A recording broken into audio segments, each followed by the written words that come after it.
first word in. Do it. Do it. Doing it. All right, You Big got it. Shot. We're live, so you got it. What's poppin', everybody's boy because Beats GTS movement. Today's topic is top 47 reasons you're probably not selling beats. We've all got our list together. All going to show you or share with you what we've got. But before we even get into that, everybody introduce yourselves. Let's go. What's up, guys? Travis with T Customs Productions. What's up, guys? It's your boy KC with KC-Beats.com. You know, it's happy to be here. It's all love.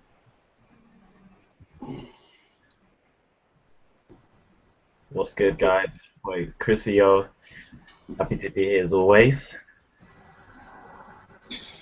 What's up, man? Skin double Y, DTM Beats with a Z.com. Happy to be here today.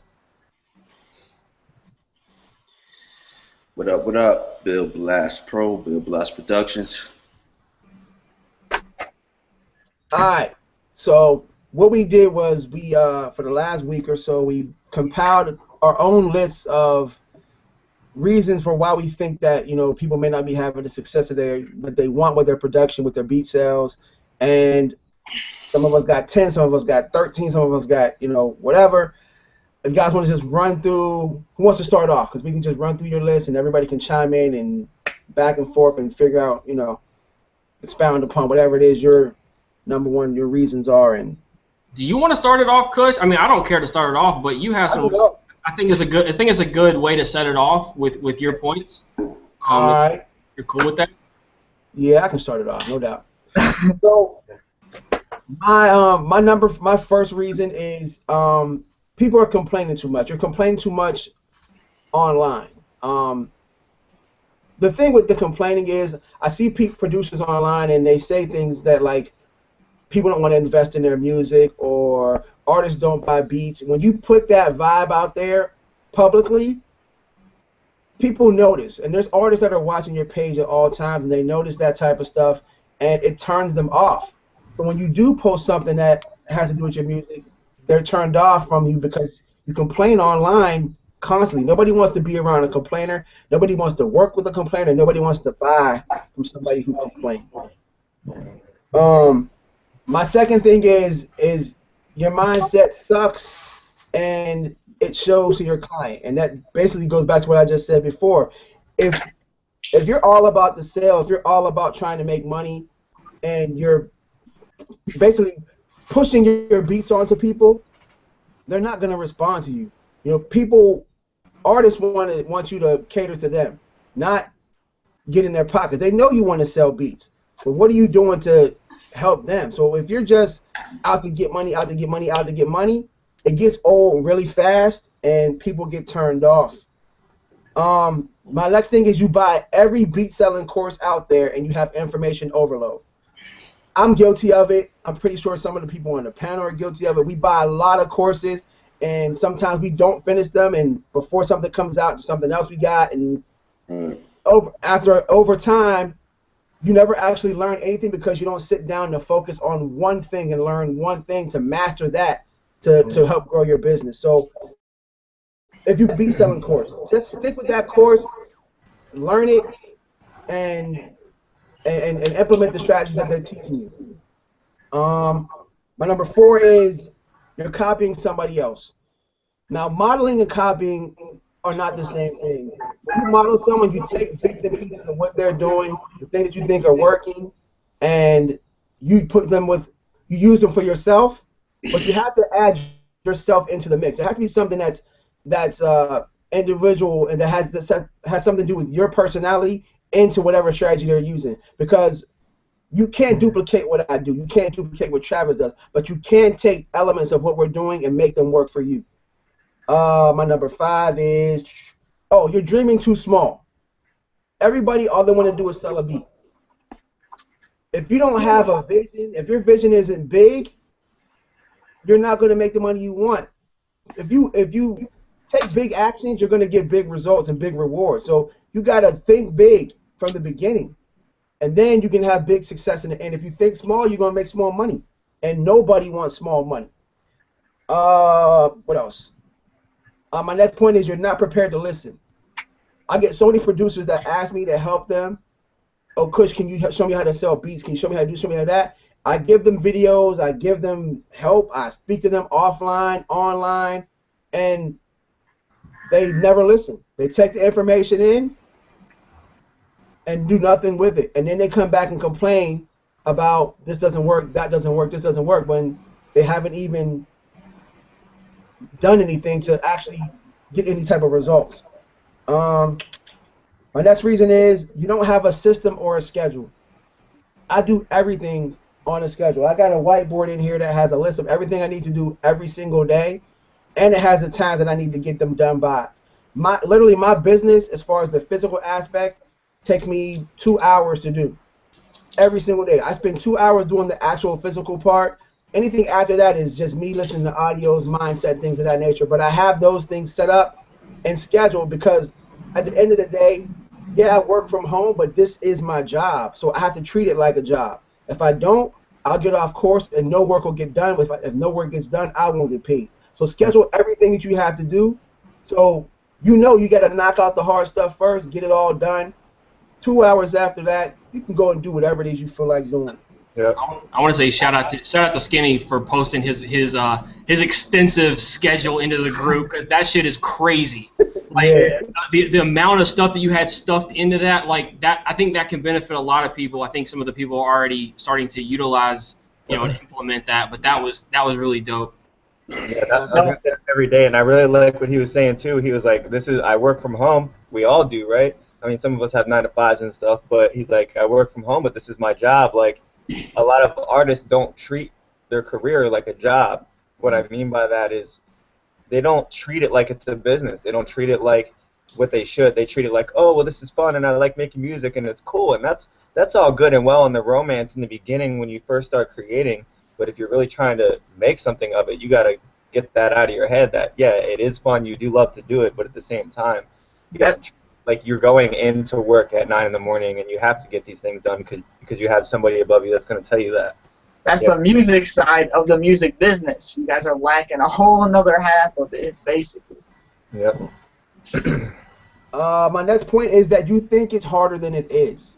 Selling beats isn't hard. We know that there are artists out there. We know that these artists need beats. If they don't have beats, they ain't selling no records. Nobody's getting on stage to hear you rap a cappella. Nobody's getting on stage or going out to buy your a cappella unless it's us to make some remix album. But we ain't buying a local artist, a local artist mixtape that's a cappella. So the thing with this is, like, you have to just get out there, implement the strategies that we teach, that you can learn from other people, but take those strategies and use it. It's not hard to do this. You just have to be diligent and you have to be consistent with what you're doing.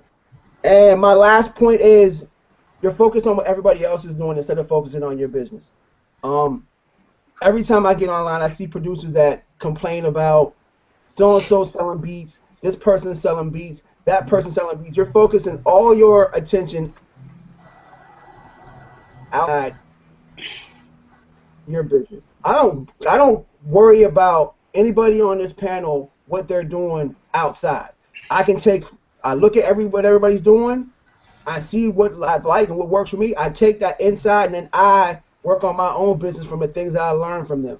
But at the end of the day, I got to do this work every single day. Travis can't make money for me.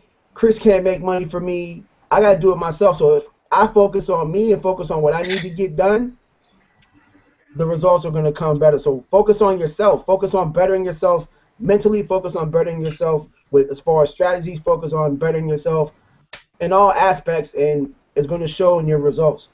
I want to just chime in quick on that. I watched a video today by a motivational speaker that I follow heavy.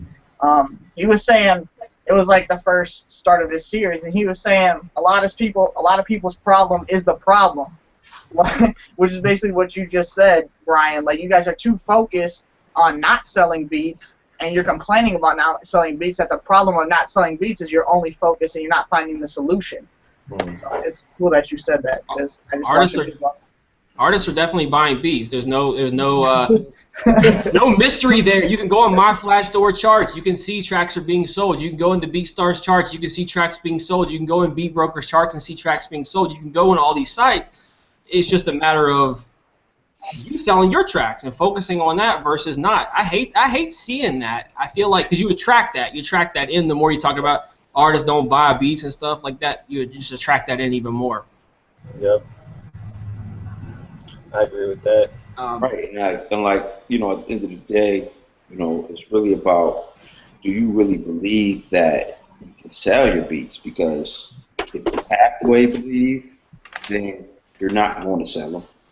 But if you truly believe, like, you know what, I can sell my beats regardless, you're going to get your mind in line with the things that you have to do, the information you have to obtain, whatever it is you have to do to get in that position to sell your beats, you want to do. But first off, you got to truly believe that you could do it. And it's clear that it can be done because there's people out there that are doing it. So what makes you any different? So you got to get into that mindset of believing it first. And then once you believe it, you know, put yourself in line with things that you have to do to get to a certain level, which means you got to research, you got to study, you got to learn marketing, you got to invest in yourself. You got to do all. It's not one thing that's going to work. It's all these things collectively that's going to put everything together for you. But you have to start with believing that you can do it. Because if you truly don't believe in something, then you're not going to do it anyways. You're not going to do the necessary things you have to do anyway. And that's what I think. That's what I think most producers and, you know, artists too struggle with. Like they tell themselves that they have awesome music. All their friends tell them they have awesome or dope beats or music, but they don't really believe it themselves. And the reason they don't believe in it is because they see everybody around them. Oh, this person's doing shows and making money, or this person's selling beats and making money, but I'm not doing it. So, you know, they're just telling themselves, well, I can do this, but they're not actually believing themselves. And I mean, really, like, I mean, the question then you would ask is, how do you make yourself believe in yourself? The one way to do that is to arm yourself. Like, you're not going to go into war without any weapons and expect to win. You're not going to go on a battlefield without any weapons. If you have the right strategies and the right content and the right things going for you, those are your weapons. Then you can believe in yourself and know you have to do it. And it really starts with just taking that step to get those things. You know what I'm saying? Right. And none of us on this panel is no different from you. Like, all of us that sell beats on this panel, we're not no different from you. First off, like I said, you have to believe you can do it and put yourself in line to do it, which means you got to strategize. You got to, you know, like I said, research what it is and also know what are you trying to, what are your reasons for being in this? What are you trying to accomplish? Because if money is just your motivation, I'm going to tell you right now, you're going to be frustrated. So if you genuinely don't love what you're doing, then I would say rethink what you're doing. Because if you genuinely love what you do, then you're going to withstand the hardships that come with doing this. If you're looking for the quick dollar, don't waste your time. You're in the wrong business. You don't have the passion. But I want to reemphasize, because I want to keep this moving along, because we have a lot of points we want to cover, and I don't want to cut anybody off. If you guys have something yet, I want to reemphasize a point that you made, Brian, about not comparing yourself to other people, and that's one of the problems. Is you see somebody who's already advanced, who's already put in years and years of work, and you see, like Skinny touched on just a minute ago, you know, you see their success and all, why they're having shows and stuff. Well, they've been putting in work, and if you try to compare yourself to somebody who's already put in a lot more work than you, you get frustrated, and you're like, well, I know I can do it, but no, you just got to take it. You got to have the passion for it, and you got to be willing to put in the time that it takes to actually establish the fan base and to start the exposure and everything that comes into building your brand and living off your passion. Ultimately, if you guys don't care, I'll go ahead and transition into mine just so we can kind of keep this moving. If anybody has. So basically, these aren't in any particular order. I wanted Brian to start it off because he's got like some really good, I don't say abstract, but they're more like, you know, mindset and things of that nature. And I'm going to kind of mix in some of those too. But I also have like some more like hard strategy stuff, I guess is what you would call it. I don't know, more like, anyway, I'll get into what I have. So basically, again, in no order, these are some of the things that you if you don't have these in place or you're doing some of these things, you're probably not one of the reasons why you probably aren't selling your tracks. Okay, so number one is you don't have an easy-to-use personalized website. You don't have a blog that you're able to attach content to. You're solely running your beat operation from a SoundClick or a SoundCloud page, and in particular a SoundCloud page, because there's no way to do an instant delivery through SoundCloud, and I'm going to kind of touch on another point here in a minute, but pretty much that an easy to use, a clean website, something that's easy for people to engage with, following all the things we talked about. Ideally you want to have a responsive website moving forward in 2015 for mobile friendly stuff and all that. But that was one of my first points. The second point that I had was thinking that spamming your link or posting your link in a Facebook group is like an actual effective marketing strategy. And it's not that you can't take advantage of these, but just posting a link is not marketing. I mean, it's not. I mean, the way I think you can post your link in a group that's a community group for you to promote, and it not necessarily is spam, because that's what the group's intended for, is you to post your link. But if you don't do anything to stand out with all the thousands of people in there, then it's not engagement that you get. Stuff that we've talked about many times. But that was another point that I wanted to bring up, and that applies not just to Facebook groups, obviously, but anywhere for that matter. Okay, so another point is you haven't built a reason why you're probably not selling your tracks is you haven't built a trusted brand. So we talk about a brand. There's a lot of things that go into that. Some people think just like having a logo. Having a professional logo and have a professional website is only one part of a brand. Perception is reality kind of thing. If somebody first lands on your page, they see a very clean and nice website, and they see you have a nice logo.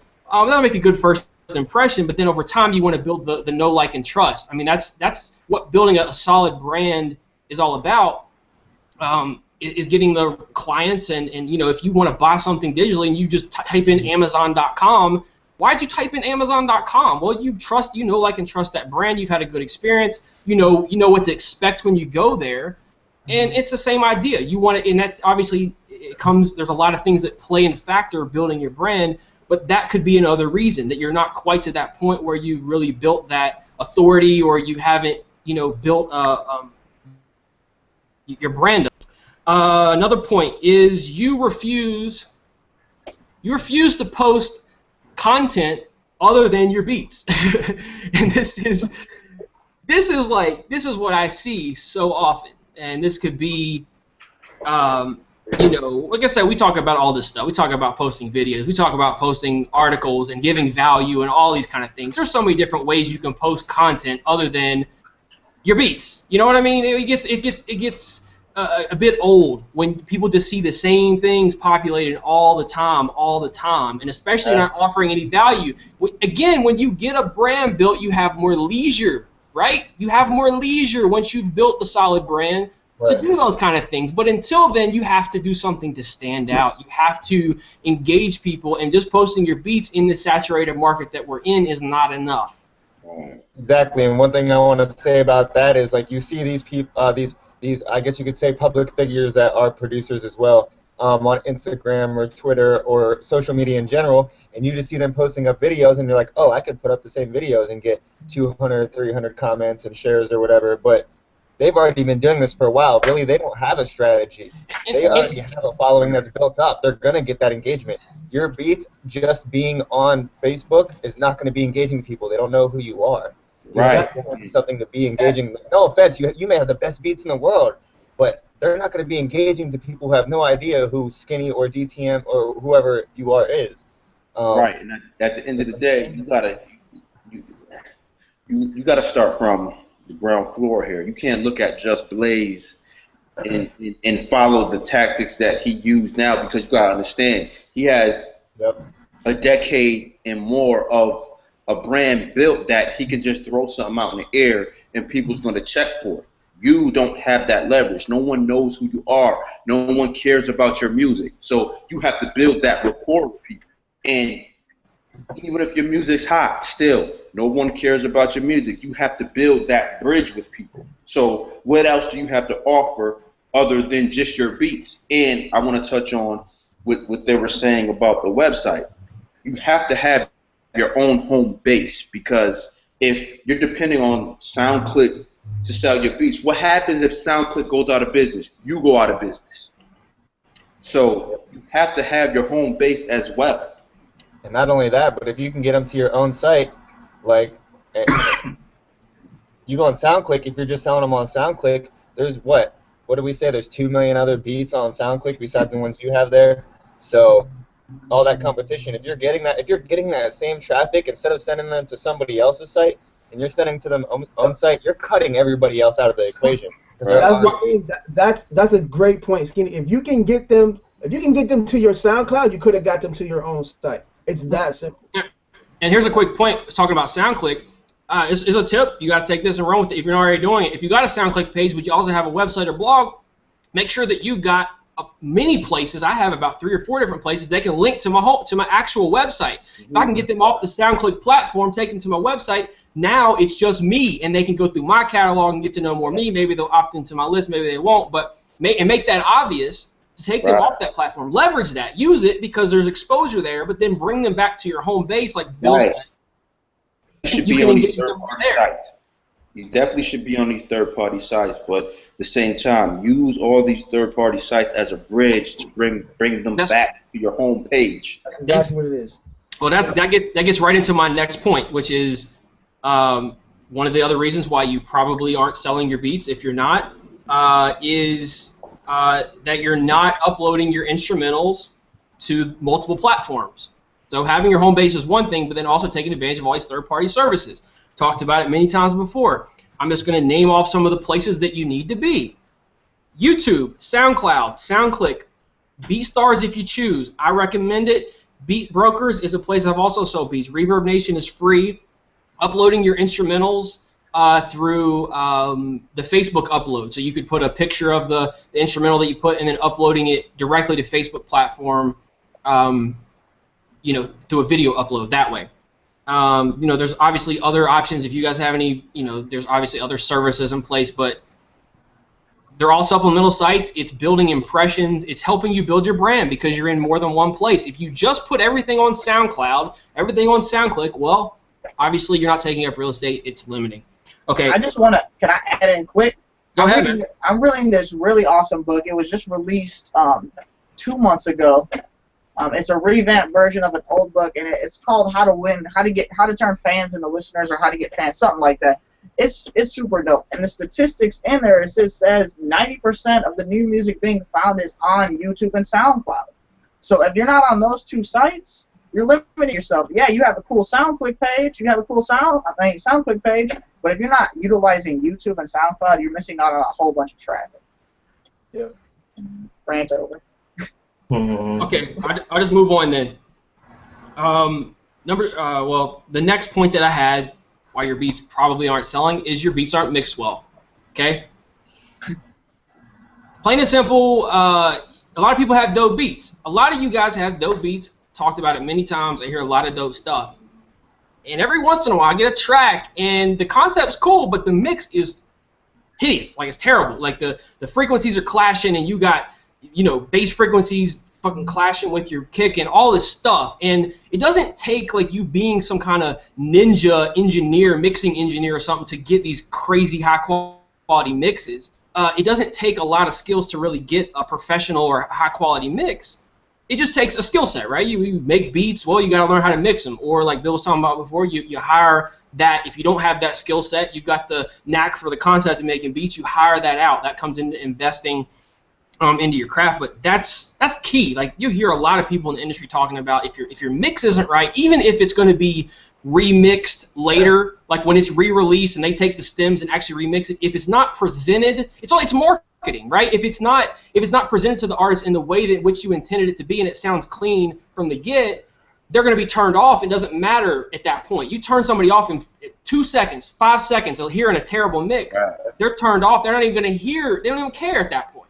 Yeah. Right, and that goes back to just investing in stuff. Investments doesn't mean, okay, I'm gonna go buy the latest VST or equipment. It's investing in these other things. Like if you're not hip to mixing, outsource that to someone that can do it, that can get the sound, get you to that level that you're looking for. And you know, I notice a lot of people compromise that part of it. And honestly, the quality of, you can have the hottest beat, if it's not mixed properly, it can make or break your sound. It takes them out of the creative zone like that. Like, if they can't focus on what they need to be doing, which is rapping, because they're too focused on this stuff is all everywhere in this mix, I don't even know what's happening, like, they're on to the next one. And what I did at the beginning is I did outsource. I went to somebody who I knew could mix. I heard their beats. And what I did was I referenced that, and I went back and mixed my track until I made it sound like that. So, I mean, it takes a skill set. It takes time. It takes practice. But that's definitely a huge one. Like, yeah, don't let your ego get involved and be like, oh, I don't want another producer or such to mix my work. Because, nah, it ain't about that. It's about getting your product to the best level that you can get it. At the end of the day, we all can't do everything ourselves. So get out of that mindset of, you know, I don't want such and such to do this for me or this and that. Just get out of that, because at the end of the day, you're going to hold yourself back, man. Do whatever you need to do to help the next level. Big. If your mindset's like everyone on this panel, you're going to want to grow that big. You have to get out of that I need to do it myself mentality. Like, for instance, Chaz already he's one of the very few of us who has somebody shoot his videos for him now. Why? Because he wanted to step up his quality, and he wanted to make something better than what he had, so he had to outsource that to somebody else. You can't. Right, and look at your favorite producer. Look at your favorite producer, whether it's Kanye, whether it's Just Blaze, or whoever. They outsource things that they cannot do. Like if a producer wants, if Just Blaze wants some instrumentation on his beats, he can outsource that to somebody else with that expertise to do it. It doesn't take any credit away from you. It's just you're not all of us. We have our pros and we have our cons as producers. We have our pitfalls, but we know what to do and where to go if we need something done for us. I can tell it's like as simple as this on our level. I sent out beats a month ago to some LA people in LA, Fashion and then Planet Asia. Planet Asia called me and said, yo, I'm using this track. Paid for the track. I said, do you need the mixes? He said, nope. It's good as it is. If I had sent him a shitty mix, it'd have been a whole different process. He probably wouldn't have rocked on the beat. He had already finished the joint with just the 2-track.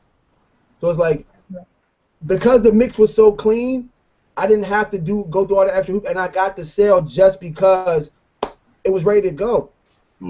Right. Get your product the best you can get it with your expertise, and what you can't do, outsource it to someone else. That's called investment. Yep. It's an investment. Exactly.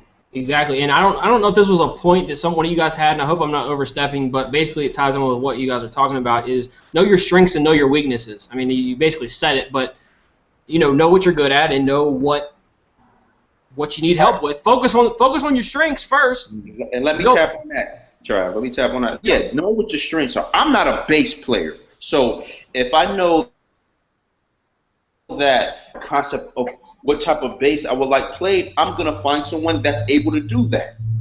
Like I said, it doesn't take any credit away from you, because at the end of the day, you're the producer. You have the vision. You have the guide of what you want. There's nothing wrong with reaching out to someone else that can move something to the next level for you. Exactly. Yeah. Exactly. All right, I want to keep this moving. See, where am I? Okay. So another reason why your beats probably aren't selling is you have the mindset that all it takes is to make good beats and that people will automatically find you. And because we are in a saturated market, a lot of people like to say, everybody and their mama wants to be a producer, everybody and their grandmama wants to be a rapper, right? It's kind of a saturated market, but it's easy to distinguish who's serious and who's not. The people who have built a brand, they've taken the time out and put the work in to actually establish and build a brand. So just because you make dope beats, you probably do. I'm not going to dispute that. A lot of you guys submit tracks to me and submit tracks to all the guys on the panel. I like the shit. I comment back, hey man, it was a dope flip. I like the sample. I like the drum work. But you still, they're still struggling to sell beats, and I'm saying, okay, well, just because you got dope shit, there's more involved, guys. There's a lot more involved. So that mindset alone, that just because you make dope stuff, it's going to kill you if you think that's all that it takes. Because there's have you seen in the previous webinars, there's a lot more that goes into it than that. And what I've learned with this process, just from my own personal experience, is, you have to go with the times a bit too. I came from a background of using straight hardware as a producer, and there was a time where I wasn't open to even learning how to use software because I had my stubborn way of doing things. But you got to understand that times is constantly going to change. You know what I'm saying? And you got to move with the times. You can't sit there and say, okay, well, I know it all. This is the way I do it, and this is the all to be all to getting this done. You have to be willing to have an open mind and learn the new things, or not even saying that you have to 100% commit to the new things that's going on, but you should have a knowledge of how to incorporate anything new that's going on with what you do. Exactly, and it's just like you were saying about investing money, but money's not the only thing you need to invest in. You need to invest in time as well. Whether you want to outsource your mixing or you want to do it yourself. If you want to do it yourself, invest the time in learning how to do it. Just weigh up what's worth more to you. There's always that trade-off. It's always that trade-off, time versus money, right? If you've got all the time in the world, you can do a lot of it yourself because you can develop multiple skill sets. Right. But not everybody has all the time. Or if you just want to scale up, the money's going to help you just accelerate everything that you already have and allow you to outsource certain tasks. I want to get graphics done here. I'm not taking time out to do my logo. I want to pay this guy to do it. Yep. I might take my mix. I want to send it over here. That's going to help you focus on the things that you're actually strong at and allow you to continue to grow, because you're going to be able to expedite those things that you're strong at and that you need to be focusing on. At the end of the day, if all you want to do is make beats, that's fine. But if you want to make money, you're going to have to outsource everything else that you want to get done. And it's going to get expensive, to be honest with you. If you don't take over part of your business DIY, especially starting out, until you're at a point where you're generating income that you can actually pay, you're going to come out of pocket, and you might come out of pocket a lot depending on you got somebody to manage your social media. You got all this shit. It can add up. You got all these services and things. SEO, you pay an SEO guru to get your site going. You pay $500 consulting here. You're paying a monthly service. Like, all that shit will add up. I look at it like this. If all you want to do is make beats, well, guess what? You better create a budget for yourself to outsource everything that you don't want to do.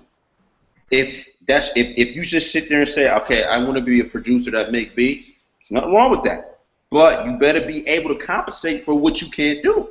So if it means saving money to the side to compensate for all of these other things, you better do it. Or you better learn how to do it. Yeah. I just want to say this though, quick.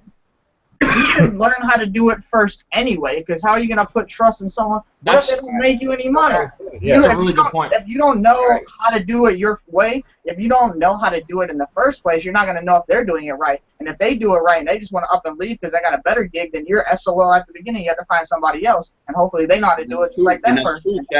That's true, Chaz, and that comes with also knowing yourself, knowing what you want, and knowing what you stand for. Because if you know that, if you have that down, when you go to somebody else, you can tell them, listen, this is what I need.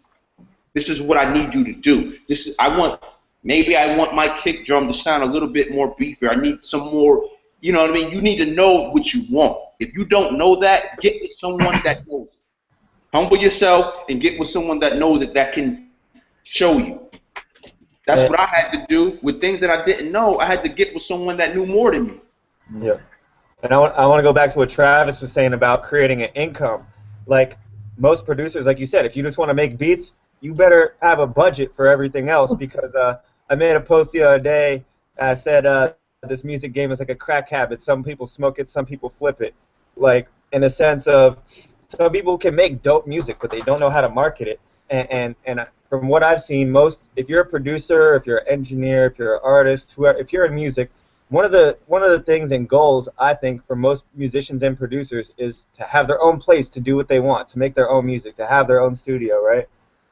And to get that, you're going to need money. You're going to have a budget every month to run your business. And if your business isn't making any money, if you're sitting at home right now watching this and you're like, I want to sell beats online, I want to make money, and I want to have my own studio, nobody's going to help you invest into that studio if you don't know how to generate an income in the first place. So if you don't take your time to do your research and figure out how and learn how to do that, nobody else is going to want to jump on board because you're not going to know, or they're going to be like, oh, he doesn't know what he's doing. He hasn't done his research. He's not making any money. I don't even want to take time out of my day for somebody who's talking all day and not doing a lot of action. And the biggest thing for me was this. When I first started, the biggest thing for me was this. Because when I first started, I was using someone else's equipment. So the biggest thing for me was, what do I need to invest in to the point where I can study my craft 24/7? Okay, I had to invest in getting my own studio. I couldn't afford to pay somebody to sit in their studio and use their equipment and get the knowledge that I felt like I needed to get. You know, they say you master your craft with 10,000 hours of work, right? So what would you need to invest in to reach that 10,000 hours of work? You would have to invest in your own facility or whatever it is you need to do, where anytime you need to sit down, you can work on your craft. And, you know, I talk to a lot of people on a daily basis, and one thing that they have in common is they make excuses as to why they can't afford something. And that may be true. You may not be able to afford something, but you can plan to afford something in the future. Even if you work and you got to take out $50 every time you get paid to put aside to build up to purchase or invest in what it is you need. There's always a way. It may not happen immediately, but you can always put together a plan of action to eventually obtain what it is you're seeking to obtain. You can't look for immediate gratification all the time, especially in this music business. Exactly. That's why I always tell people when I talk to them, like, you definitely have to genuinely love what you do, because if you don't, you're going to quit, because this is not something that's going to fall in your lap. This is not immediate gratification. You have to, you have to put your blood, sweat, and tears into doing this. What's GTS stand for? Grind towards success. Grind towards success. You gotta grind towards your success, whatever it means. If you gotta put away $10 every week, do that until you build up to what you're trying to get to. There's always a way to do something. So don't let yourself, succumb to excuses. We all can make excuses as to why we're not doing something. But there's always a way. Even if slow motion is better than no motion at the end of the day. Well, I'm gonna go ahead and cover on my investing, since you guys are already talking about investing. Another reason why you're probably not selling beats is you're not investing into your business. Okay, and again, we talked about time versus financially, money. So when I say investing, it's not always just money. If you've got a shit ton of time, hey, you can do a lot of the stuff yourself, like I mentioned before. But one thing I think is killing a lot of people is they're reluctant to invest like $5, $10, $20, $30, $50 here and there, and it's like you're reluctant. You want people to buy a $25 beat from you, but you won't put $10 back into your business or try a Facebook ad for $1 a day or something. Can I say one thing? Yeah, go ahead, man. And I feel like this is important. All right, I got my first beat machine back in 2002. It was an ASR X, and at the time, I was in college at the time. I didn't really have money like that. I was working a work-study job and all of that. But my goal was if I can get this machine, that means I can sit here and work on my craft. The machine was $1,200. And in my mind, I'm like, damn, how the fuck am I going to get that type of money? So I'm like, you know what? This is what I'm going to do. Every time I get paid, I'm going to take $50 and I'm going to put it towards getting that machine.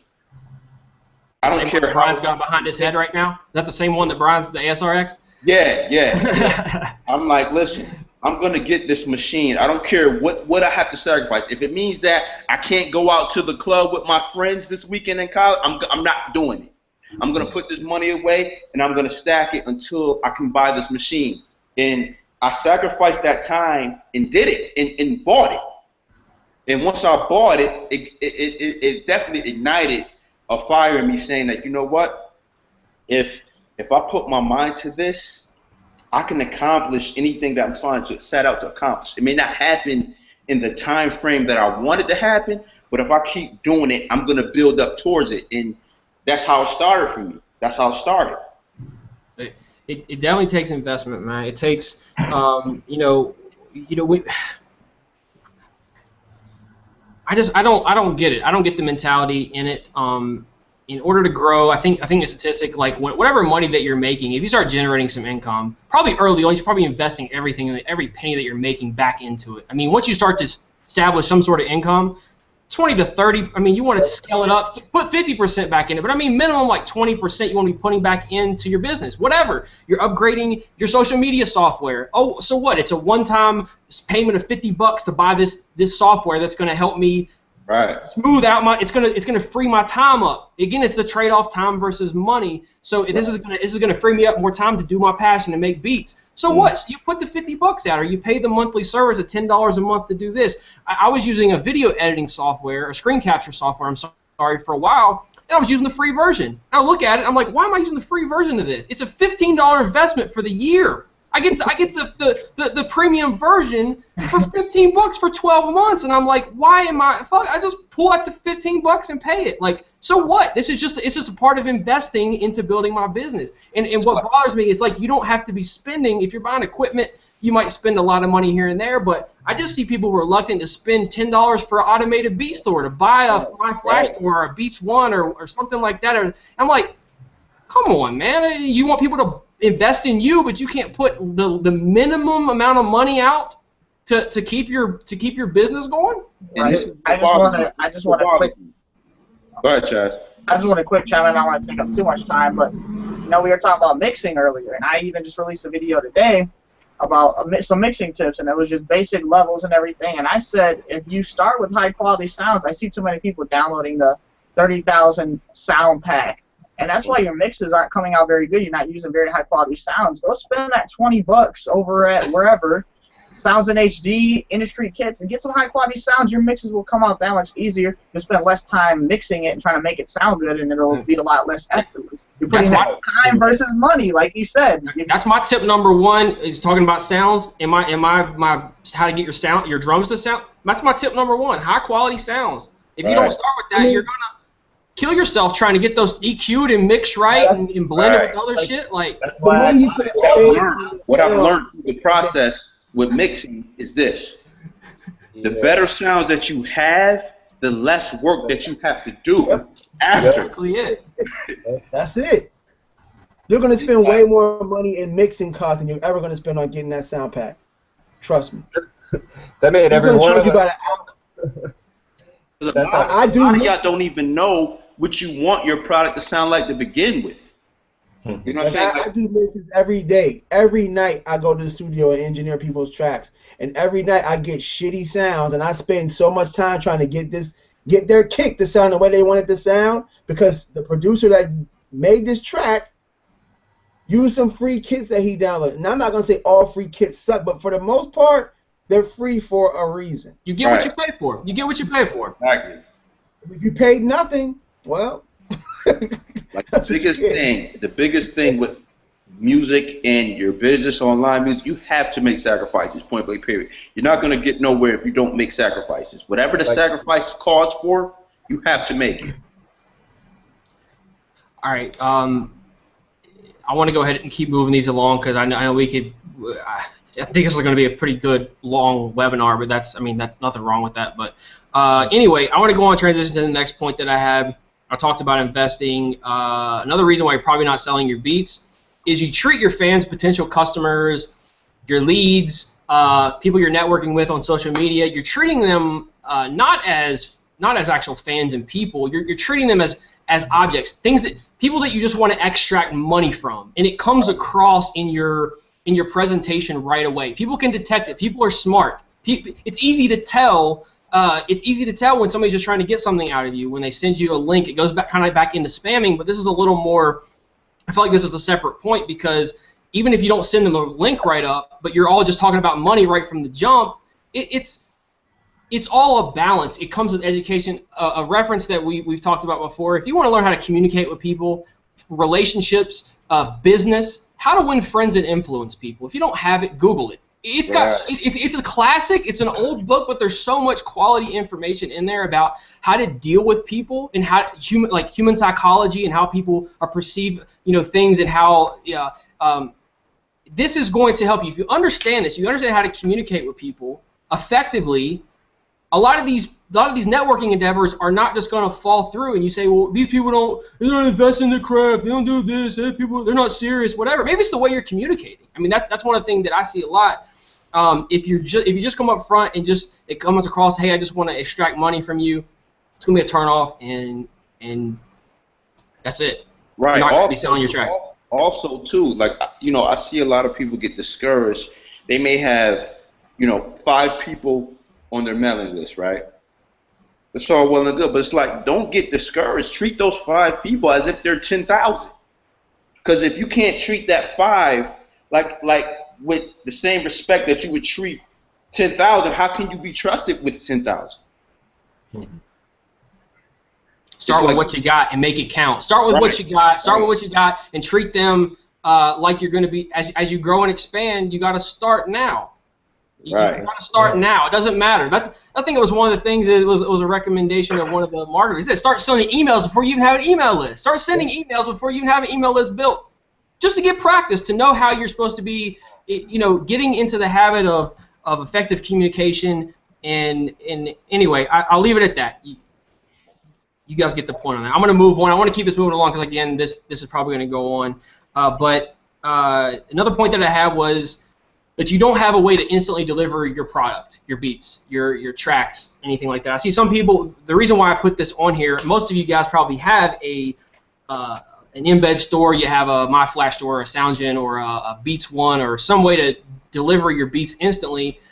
However, I do see some people that are just solely pushing SoundCloud, and SoundCloud is not a place that people can buy tracks, they can download, but there's no instant delivery service inherently within SoundCloud, or even SoundClick if you're doing manual PayPal buttons. It might work for you, but you're not converting probably as many of those sales as you could be. If people have to wait on their tracks, especially with digital goods, it's different if somebody's buying a tangible good. They know they have to wait to get that good, your new piece of gear in the mail. You understand that. But with digital goods, why do I have to wait for that? Why do I want instant gratification on something that me personally, if I buy a PDF, an ebook, a training, a video course, any sound kit, I want that now. I don't want to have to wait 24 hours to get a delivery or whatever. So that's one thing that might be hindering you. It's not to say that you can't sell beats without it. It's just to say that you might not be scaling up to the degree that you could be. Speaking of PDFs, if you're watching this right now, click the link below. There's going to be a PDF for you to check out what we're doing inside GTS Movement. So the inside, exclusive look inside GTS. Okay, next point. You don't believe you can sell your beats. Now, I think this was already covered partly, or we've overlapped some of these points, but you don't believe you can sell your tracks. It's not that mindset. You're not going to put in the work. You don't have the passion for it. Enough said on that one. I'm going to move on. I've just got a couple more points, and then I'm going to turn it over. Next point, why you're probably not selling your beats is you already know it all. God, man, this kills so many people. This kills so many people, I swear. And not just in selling beats, just in general. Just in life and everything. Like, people know everything. I know it all. How do you know it? You know it if you live it. That's how you know it.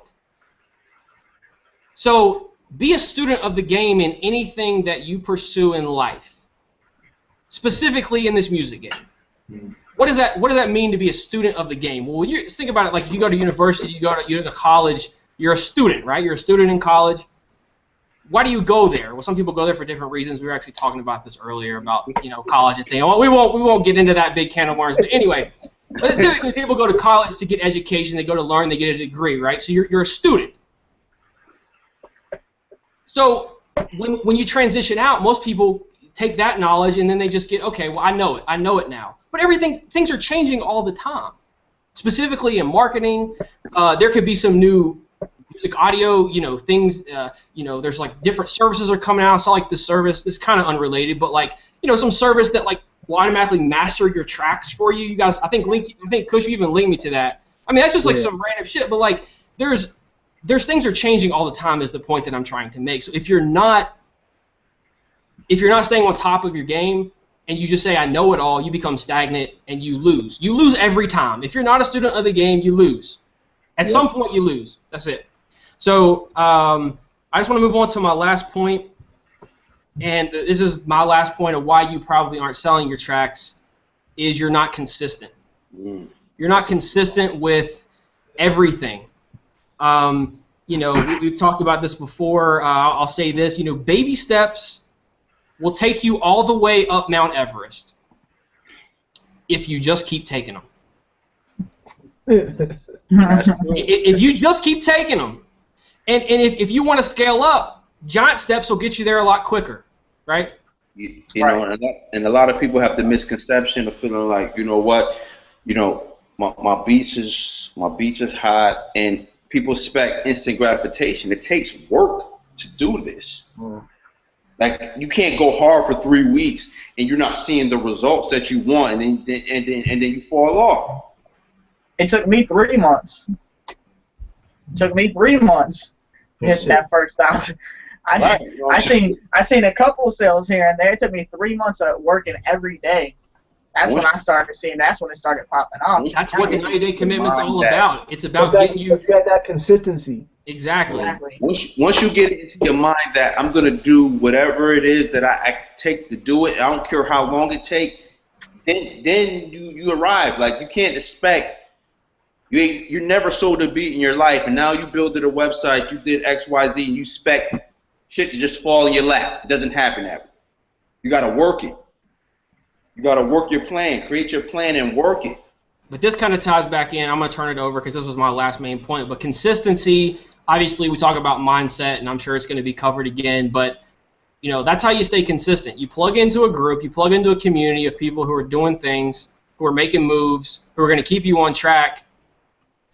And you develop a vision. You got to be certain about what you're doing. And if you're not, you got to find something else that you're certain about, because that's what's going to keep you driving day after day after day after day. And if 7 days go by and you don't get results and you just quit, well, you lost your progress. You lost the momentum that you built up to that point, and then you're starting from square one. So you got to find something that you're wholeheartedly in for the long haul, that you're truly in it to win it. Yep. Right. And that's how you're going to stay consistent. And I just want to tap on something that you guys said earlier about, looking at other people's success and whatnot. Like, you can't model yourself after that, because at the end of the day, all you're seeing is the end result of these people's success. You don't know what they had to go through day in and day out. And their consistency. Right. And your walk is not going to be the same as theirs. So, like, let's look at Steve Jobs, Bill Gates. You can't look at the end result of what they've done, because they had to go through perseverance and all of that to get to where they are. We the public just see the end result, but we don't know what it took to make that happen. We don't know how many failures that they had in the process to make that happen, so you can't go by that. Just understand that anything that you're going to try to do successfully is going to take work. And success is the journey, it's not a destination. So, it's what you go through to get to that end goal. That's what's going to matter. That's going to be your story that you're able to tell. That's what you're going to be able to use to inspire other people and motivate them, and that will make it a lot more rewarding to you as well, because all that pain you went through will be worth it at the end of the day. So if you're expecting to just get to the end goal straight away, that's not what makes people successful. Right. And get that reward feeling on at the end as well. I'll quick throw mine out there. I know this is a webinar, it's getting a little long, so I'll just run through mine quick. I got hit up today, so I had to add this one. I added it late because I just thought of it, but some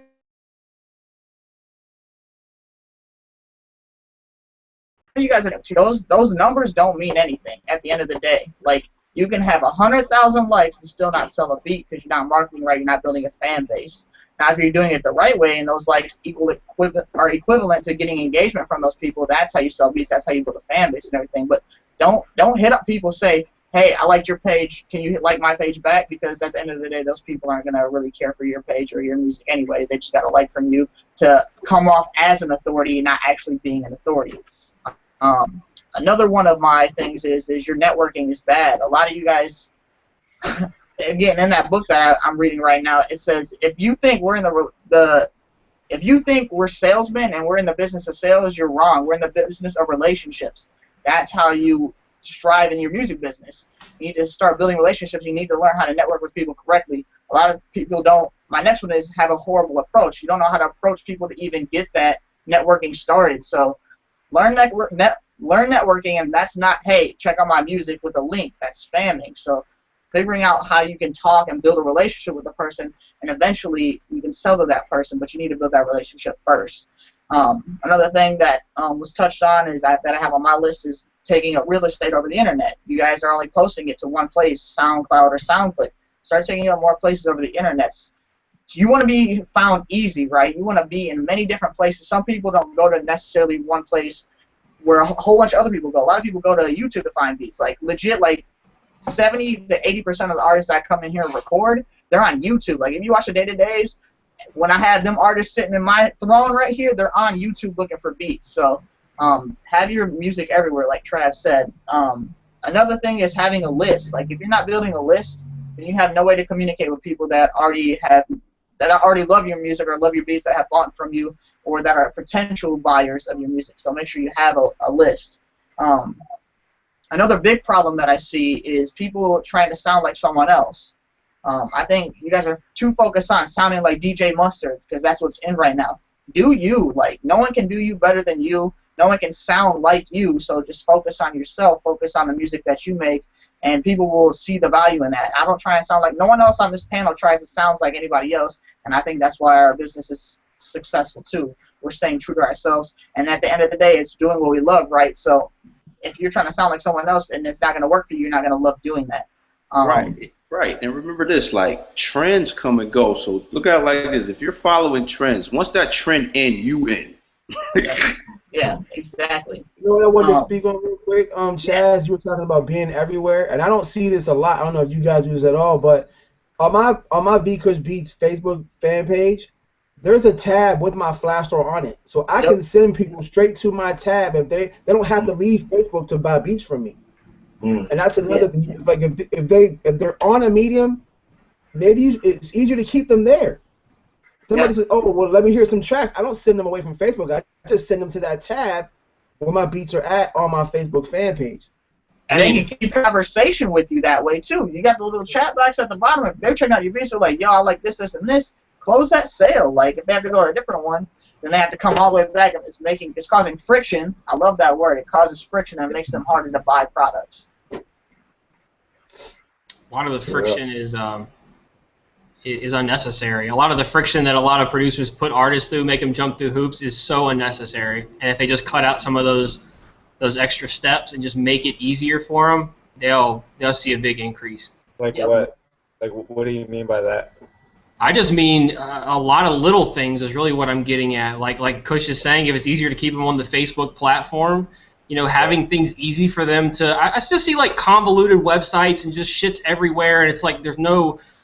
Just everything, the way you communicate and your little things you can say in your messaging, you know, I don't know off the top of my head, but there's just a lot of little things that need to be streamlined. It needs to be straightforward. Like, get to the point. This is what you need. This is what you got. Get in, get out. Bada bing, bada boom. We're all happy, right? A big one we see is Google Me.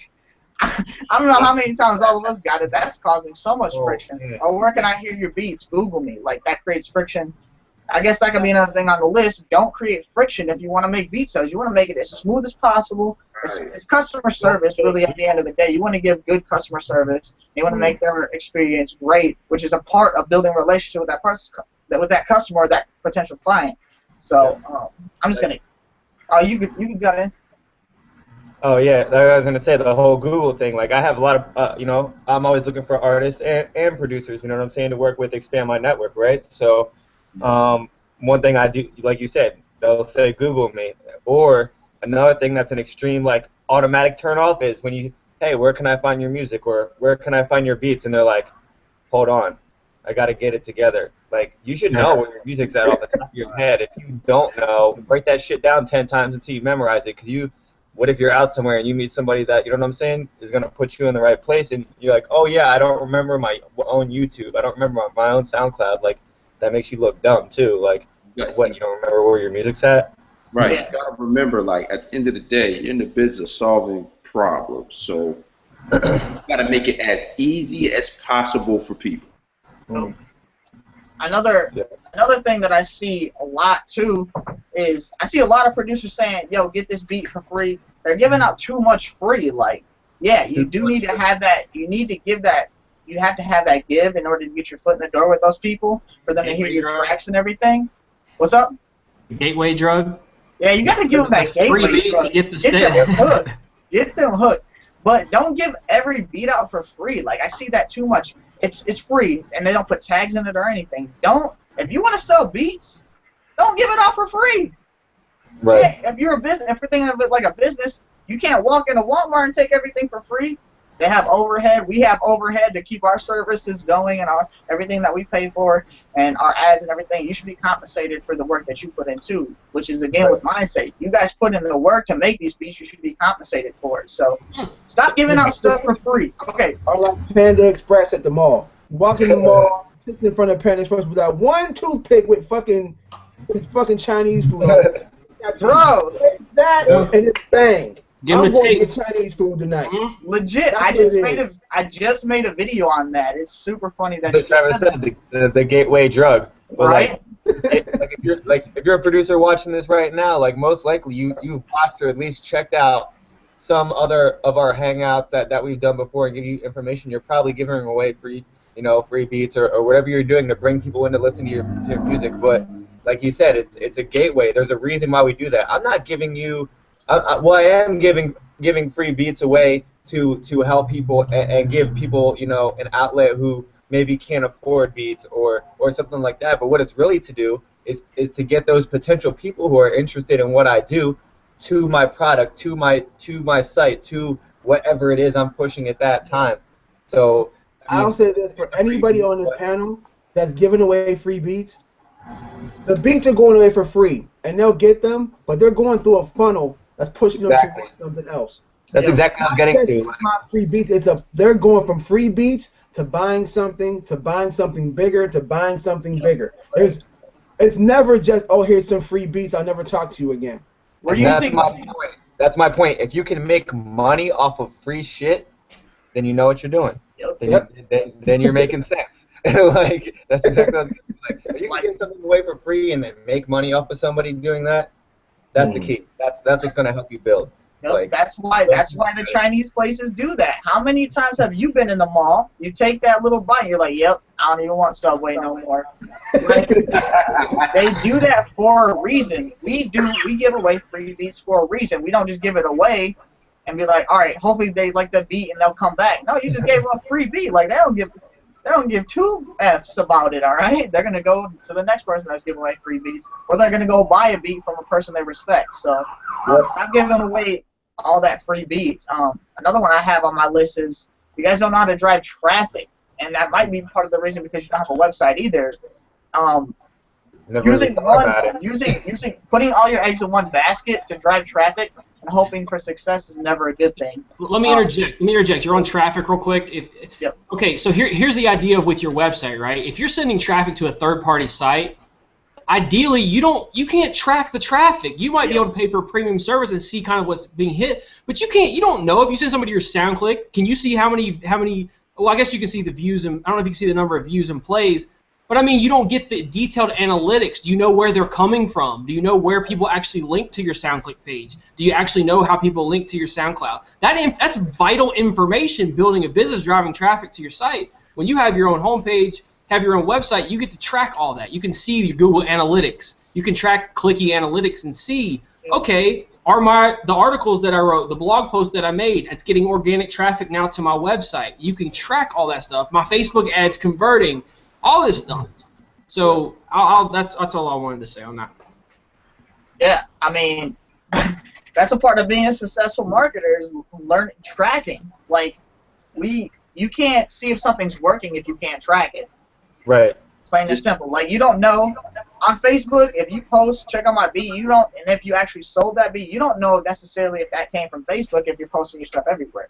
And that's the same thing that you said before. Like, people think analytics is I got 49 likes on my Instagram post. Like, that's not analytics. Like, people think, oh, okay, well I got 20 likes on my or I got so many. Like, no, that's not analytics. Is I just think a lot of people know what it is, but they don't take advantage of it because they don't know how to, like, yeah, they're not using it correctly. Like, you need, like, okay, I know that for my beats and my genre of music, it's fucking 18 to 34. 90% of them are males. You know, most of them come from Texas, Florida, Atlanta, California, and the Netherlands. Like, I know every place that they're coming from, I'm getting the most traffic where and what type of people. So when I'm putting out that new content, I know who I'm directing it towards. I know who's interested already, so I know what to put out to get them more interested. And like I don't know if you guys, who mentioned it in the video with the fans, 1,000 fans, was that Chris?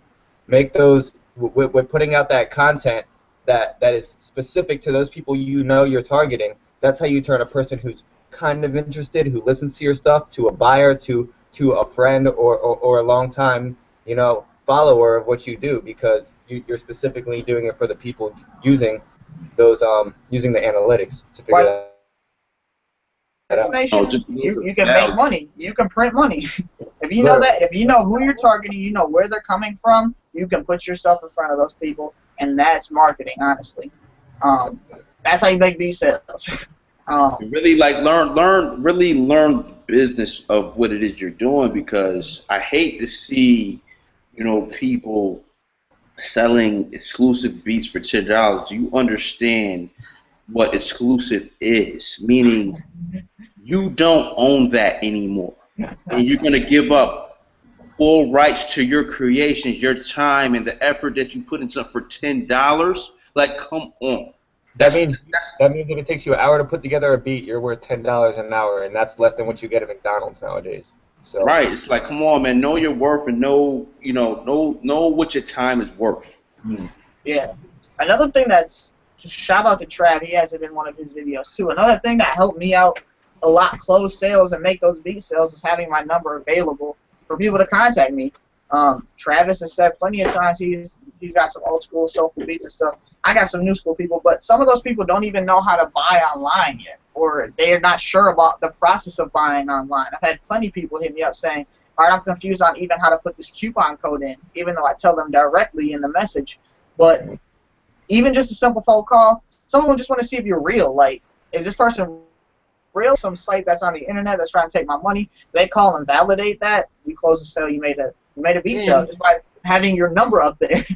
And if you understand the important, like the power, the more power you have with the actual phone call, like the more opportunity you have for tonality, the more opportunity you have for people to really get a sense of who you are. You can stress certain words. Through email, you're very limited. Smiley faces and exclamation marks is about the extent of it. You could bold stuff, italicize things, but it's hard to get your expression through in an email. So the phone is powerful. Is very powerful. Very powerful. Shout out for that. And then the last thing I have on here, I kind of have it all on the side and everything. I was getting super into it. But the last thing is not taking action. Like Brian said, you guys have all these other beat selling courses, but you got to master one. So, or even if you have something that worked, you fail to take action on it and try to duplicate it. So those are my 10 things. That's what I got. Like as far as that, like the courses things and all that, like I didn't start having success. I didn't get it from a beat selling course. I bought every beat selling course you can think of from all the people you know who sell courses. I have them, and I had them, and I'm not saying that they worked or they didn't work. I didn't use them the way they were supposed to be used, so I didn't get the results I needed to get. Right? The thing with those courses is I didn't take them so seriously because they were so cheap. When I spent $2,000 on a course, Oh, I learned the shit out of that course. And guess what? I started selling beats then, but it's because I put myself in the position of being in the hole to say, okay, I can't go back to my wife and tell her, okay, I bought this $2,000 course and it don't work. Right. Anybody trying to hear that? And that's another reason why free is not always good, because when you get something for free, you devalue it. And that's it. There's no value in something that you didn't pay for. Like, I tell people this all the time. I tell this to artists, and the same thing for producers. If I go to a store, I go to Best Buy, and I go pick up a new Lil Wayne CD, and you're out front with your mixtape. So if I grab your mixtape on the way in, as soon as I go in and purchase Lil Wayne, your mixtape is nothing. It's worth nothing to me. Right. Because I can go in my car, I can throw that mixtape out the window because it's shit. But I'm not going to throw away that Lil Wayne. Even if I don't like it, I'm not going to throw it away because I put value into it. You paid your hard-earned money onto something. When you put your hard-earned money into something, you're going to value it a little bit more than getting something for free. Exactly. Let me make one more point while we're on the topic of investment, and here's another thing you got to keep in mind from producers. Anybody selling digital goods, you don't have investment other than your time. You're not investing in actual product. Once you have your gear and you're paying for electricity to power your gear, you got your laptop, all that shit's paid for. It's not like you're not a brick and mortar shop or you're not an online clothing company. They actually have to go in the hole to buy clothing and buy their actual tangible goods. That's another huge benefit to being a producer selling digital goods is you don't even have that overhead. So why are you that extra money that you would have been putting into product and putting that into your marketing and putting that into whatever it is that's going to take you to the next level? And that's the mentality is like, well, I got this, I'm scared to put in my money. It's like, if you were in any other industry, you'd have to go in the hole to even get started. Hundreds of thousands of dollars. They say it costs $50,000 just to even start a brick and mortar business. That's not. What kind? That's not any overhead or any fucking products. That's just to get the building and start to own your business. Like you still have to buy the fucking products. Like you sell the same thing over and over again. Go ahead. I'm out here in LA for an average corner store out here, like any corner store you buy, like a 7-Eleven, something like that.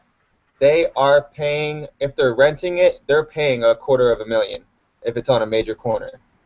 They're paying $250,000 just for the property. Period. So We don't have any property. the only property we're supposed to is internet real estate. Our property is $9 a month for that hosting. Exactly. That's what we're doing. Like, I mean, that's your website. So your website is I'm paying $11 a month for hosting for my website. Okay, so I'm spending $120 a year, $110 a year. Fine. I'm happy with that. I'm fine with that. But because I have that website, if I don't pay for traffic, it's like putting my store in the desert. Yeah. Like, I got the store, I got the products, I got everything I want, but because I refuse to put my shit on the right block, shit is a desert. Exactly. It's like nobody's coming in because I'm not paying for traffic, and that's what the traffic. That's why we pay for traffic. You got to get people there. That's why we do blog posts. That's why there's so many ways to get traffic that you don't have to pay for, but at the end of the day, you got to get people in the store. Like you said, like you could do this shit for free. You could do, a free website on Wix. You could do a free beat store on SoundClick, no VIP page. You could do, the SoundCloud and all that stuff, but it's not going to be professional. It's not going to be the same. You're not going to look like that same 7-Eleven who's got the nice brand, the nice logo, all the stuff lined up perfectly on the shelves. It's not going to look like that. And really, no matter what it is, like, geez, like that shit. Their beats can be better than 7-Elevens. But because nobody sees your store, and nobody's going in your store because it doesn't look like a store they want to go into.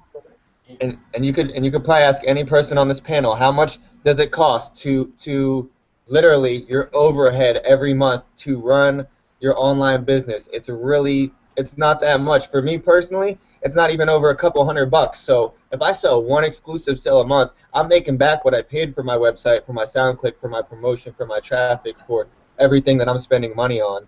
I'm making that back in one beat sale. and then the rest of it is profit. So like you said, the overhead is ridiculous. There's no reason that you can't make money off of it if you're doing it correctly and you're marketing correctly. No doubt.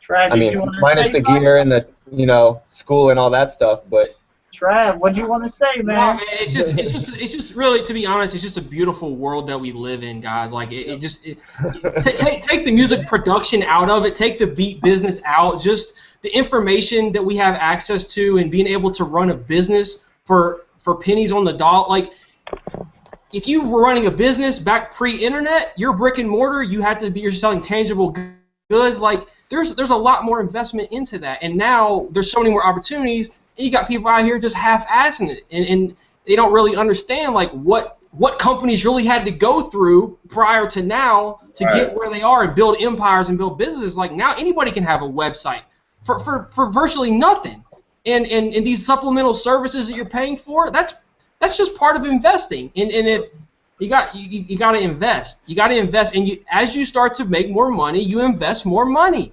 yep. Starting out, if you're making Go ahead.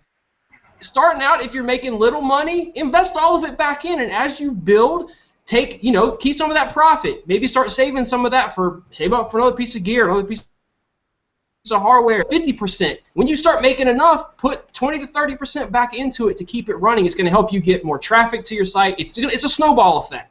It's a snowball effect. Right, and I'm not telling y'all to do this, but at this point, any money that I make from my business right now, to be honest with you, I put it all back into the business. Same here. Same exact thing. Yep, that's what I was about to say. I'd say about 75, 80, almost. I mean, you know what I'm saying? You got to put a couple dollars. Don't forget to put a couple of dollars in your pocket and make yourself happy. Treat yourself. Go out and have some fun. It is hard work. Like, you got to keep yourself happy. At the same But you know what? I ain't even concerned with treating myself. I know where I'm trying to go. So anything business make me, I give it right back. Right. Yep. Hey, I don't want to go too deep into this too long, but we're super privileged now, even putting back in the beat business and the music and everything. Let's ask Brian, let's ask Bill. Y'all were offline, guys. How much did it cost to print out your CDs, make it look good? How much? Man, it's a lot. That's a lot more overhead than what we have to deal with. We don't have to print out CDs, make them all look good, to present them, to artists, so they even take us seriously as a producer for one. Like back in the day with Sharpies, you couldn't just Photoshop a cover on the computer and print it out. Like, that wasn't happening. I'm gonna tell y'all like this. Like, since I've got in tune with the online game, it's been a blessing to me because offline, I'm gonna tell you, I invested thousands of dollars into my craft, man. From CDs to having inventory, like this internet shit, man. It's your best friend. Or there's No excuses. No, I mean I got a 12-year-old and 11-year-old son. They both got blogs and they both got YouTube pages talking about video games to their friends. Like, there's no excuse for you not. My son, he plays Minecraft, so he creates servers for Minecraft. Someone from Minecraft hit my son up and asked him, can he design something for Minecraft? Like, that doesn't happen to an 11-year-old kid if he's not online. Like, that's a kid. You got 11-year-old kids out here creating YouTube channels, creating content, and putting themselves out there and putting themselves in positions to, in this case, do computer programming. There you go. All right, so I mean, there's really no excuse nowadays, man. The internet opened a lot of doors, and you're an idiot if you're not taking advantage. Alright, name calling. I'm not going to sugarcoat it. Like, really, if you're not taking advantage of it, you're an idiot. He's right, though. He's right. Well, who's next? Who's next? We got to keep this rolling. Yeah, I'll take it. I'm gonna go over mine. They've already covered most of the stuff, so I'm just gonna go over a few points that I feel. Yeah, I'm getting interrupted. A few points that I didn't, see covered so far. We were talking about engagement and getting, instead of just putting your beat links up or links to your products, actually putting out content that engages people. I don't see them doing that. And then another reason why you're probably not selling beats is because you'll contact somebody, but you won't re-engage with them. You won't go back to that. If they didn't buy something that time, you'll be like, oh, well, fuck them, they didn't buy something. You can't those I have people who are coming back now that I talked to a few times 6, 7 months ago, and now they're coming back and saying, hey, I need this. I remember when you gave me some free beats, or I remember when you gave me this tip, so now I'm coming back basically to support what you do because I need something from you. So re-engagement. I just want to chime in here quick too. I messaged a dude. He bought a beat from me. He quit for 3 months because life came into play. Got his equipment back 3 months later, and came back to me. Was like, "Yo, I'm back in the game. I want some beats." Came to my site, bought 3 beats. Perfect example. Right, you got to make an impression on people, because at the end of the day, if they don't like you, it don't matter how hot your beats are, they're not buying nothing from you. Yep. Oh, here's one. I hope I'm not stepping on bad attitude. I hope that's something we kind of covered, I guess. But if you got a bad attitude, just not even about mindset, even though you know you can do it or whatever, but if you got a bad attitude towards artists that are going to be supporting you, if you have a bad attitude towards the artists that you want to support you in doing this, you got to check yourself. You got to rethink, reevaluate really who your fan base and customer base is. I see a lot of you guys out there talking shit on artists. Those are the ones you want supporting you, and you're out there just putting them on blast. You know, go look at one of the past webinars, online etiquette. Look at that. Because you have to learn how to deal with people. Your customer service. All about you. That's that's something that you're gonna have to deal with every day. You're gonna have to, especially like we said, if you're doing everything that we're talking about, putting yourself out there.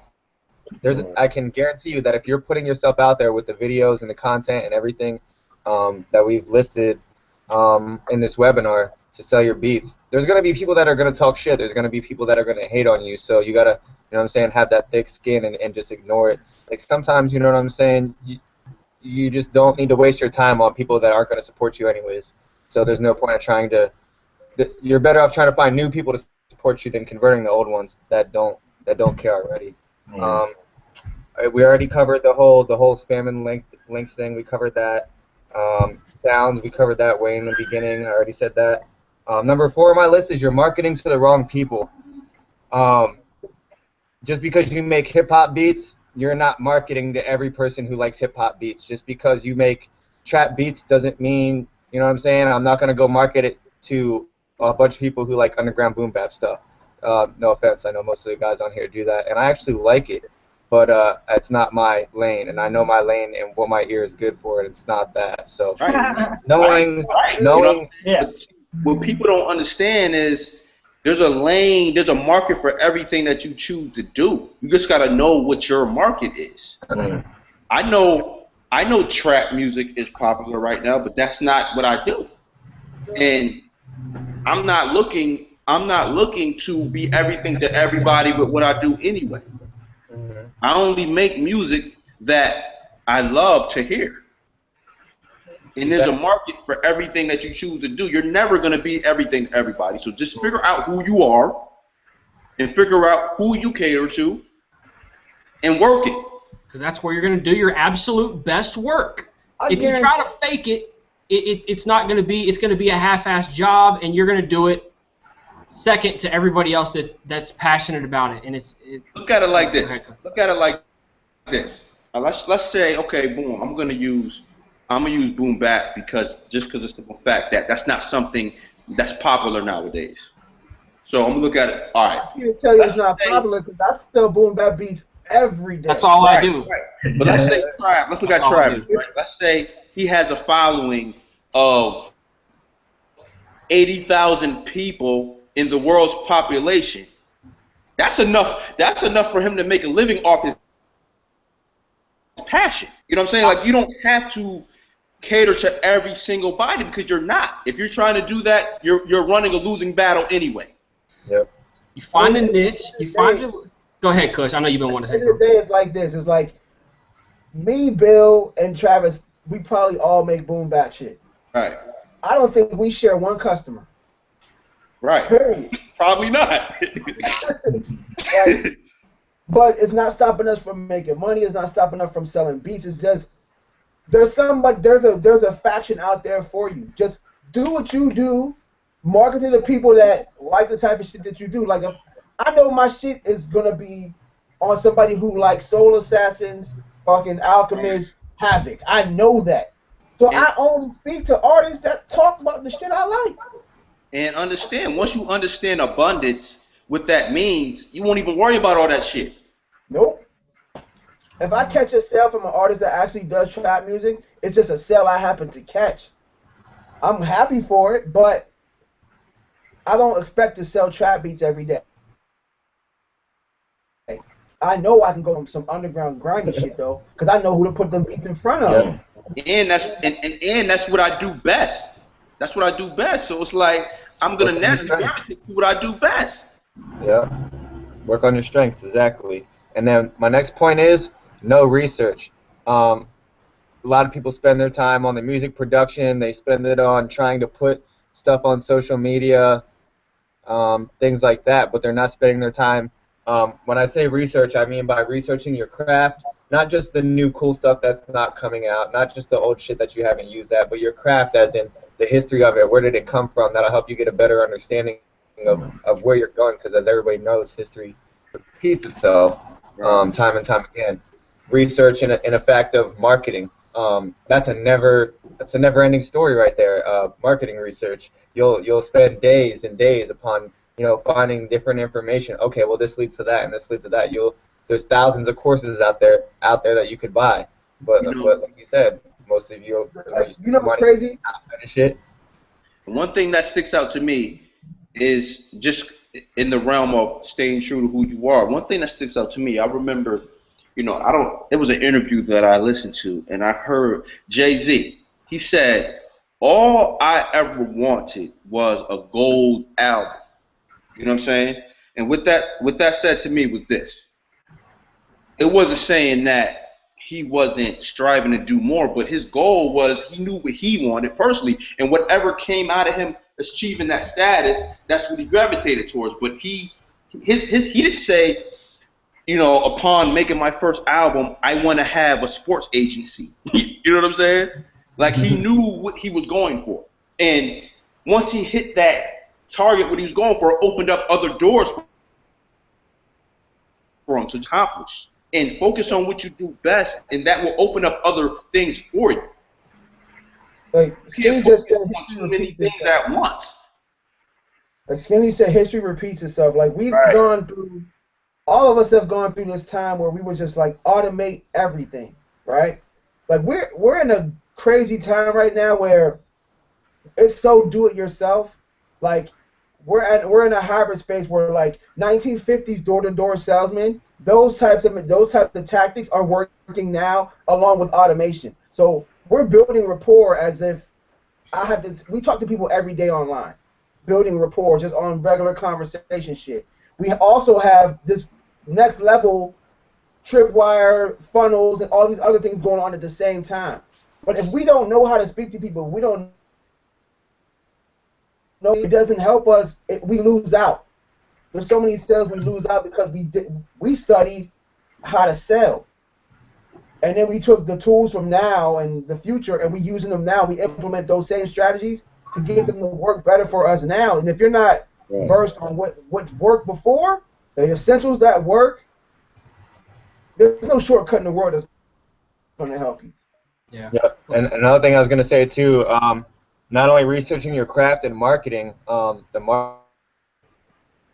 marketing. I noticed is that like if I stop watching the videos and taking the courses, if I can stop doing that and I'm like, all right, I'm good for now. I know what I need to know.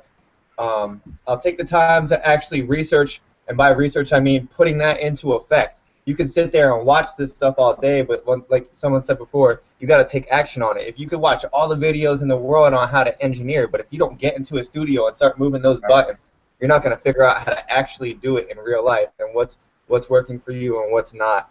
And like Trav said earlier, like you got to be a student of the game. Like that's one thing that's going to continue to help. You got to be constantly be as willing to learn new information all the time. Once you feel like you know it all and you want to stop learning, you're finished. Yeah. And then also research of your competition. Not necessarily your direct competition, but competitions as marketers. Like Like I learned that from Kush actually. Like going and seeing what other brands and other people that are getting a lot of interaction. What are they doing that's making that happen? Right. You gotta Modeling. Modeling, but don't bite, guys. Please, man. I see some of y'all, you know what I'm talking about. I see some of y'all out there that just copy and paste shit, and I'm like, come on, man. Put your own flavor on it a little bit.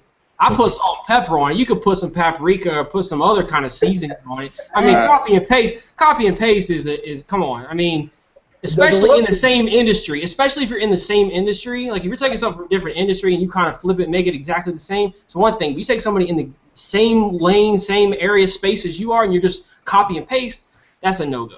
Right. It's like use the same concept.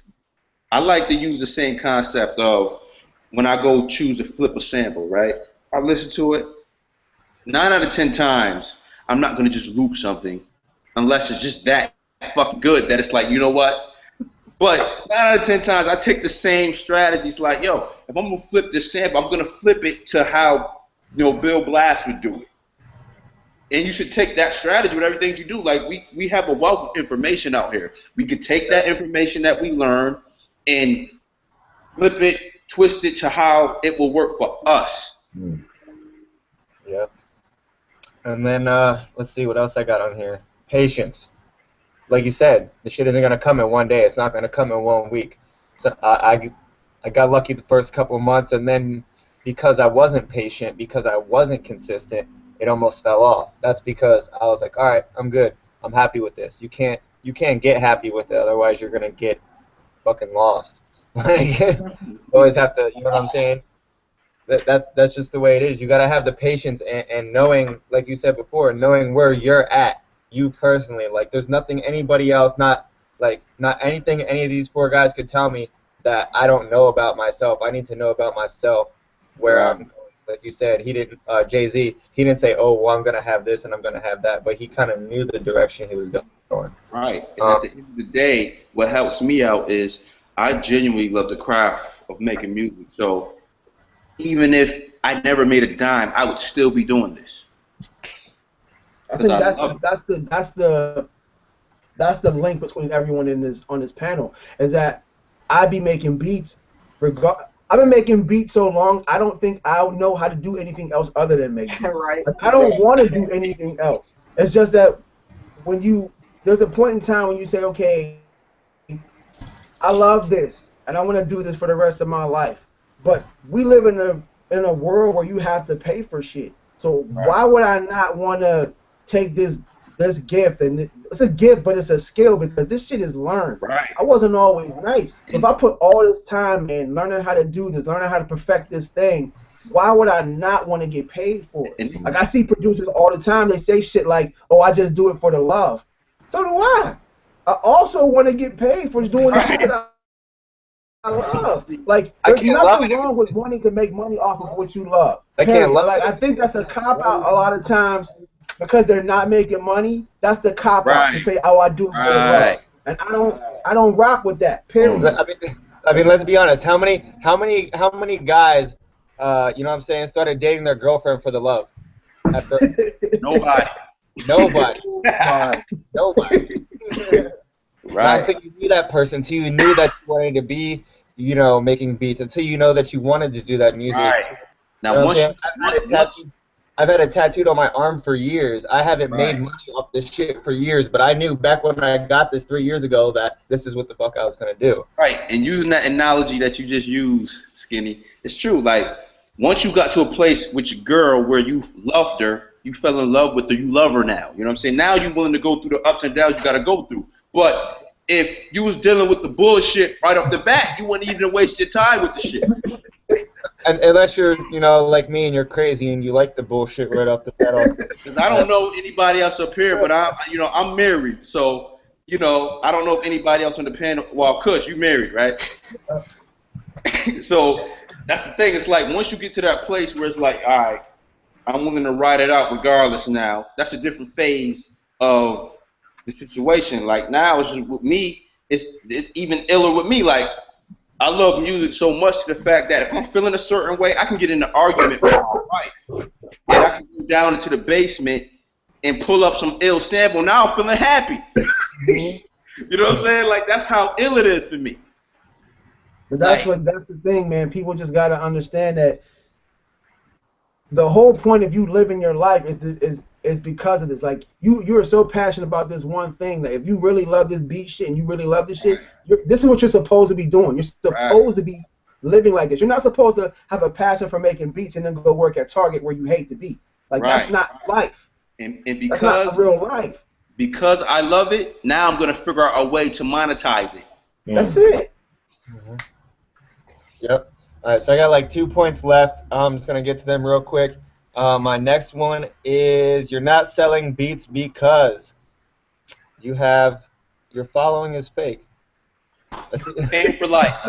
Paying for likes, buddy. Following is fake. I know because you're talking to the same guy who's bought fake likes and fake followers in the past, thinking it would work.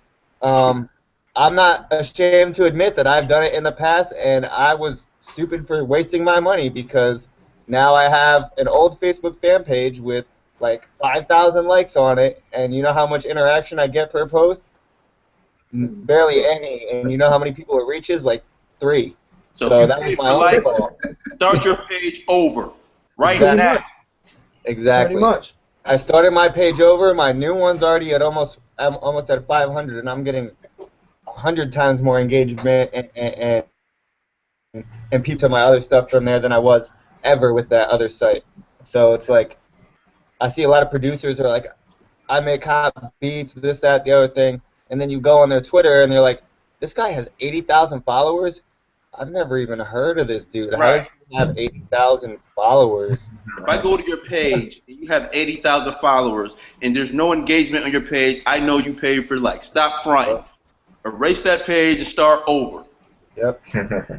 Same thing with Instagram. It's harder to tell, but I actually I put out a video on that simply because I actually dealt with some people who were trying to do business with me using their quote unquote social media leverage. So until I did some research, dug deeper, checked them out, and I was like, oh, I met you 3 weeks ago and you had 10,000 followers. How come now 3 weeks later you have 22,000 followers? And every single person following you only has one post. They don't have very many pictures, and they're not interacting with what you're doing. So obviously, you're paying for that. Obviously, you know, you're not. That's not the right route, man. Fake it till you make it isn't gonna work anymore. It's too. Back it was good before people knew what the fuck was up. Now people know what's up. Now people aren't stupid. They can figure it out like that. Yep. So, and then my last point is, I mean, if you're not selling beats and you're watching this, it's because you're not in GTS. Every single person in here is selling beats. Like, before GTS, I literally sold 2 beats in my entire life, and that was 4 months ago. 5 months ago now? 4 months ago? Something like that? Yeah.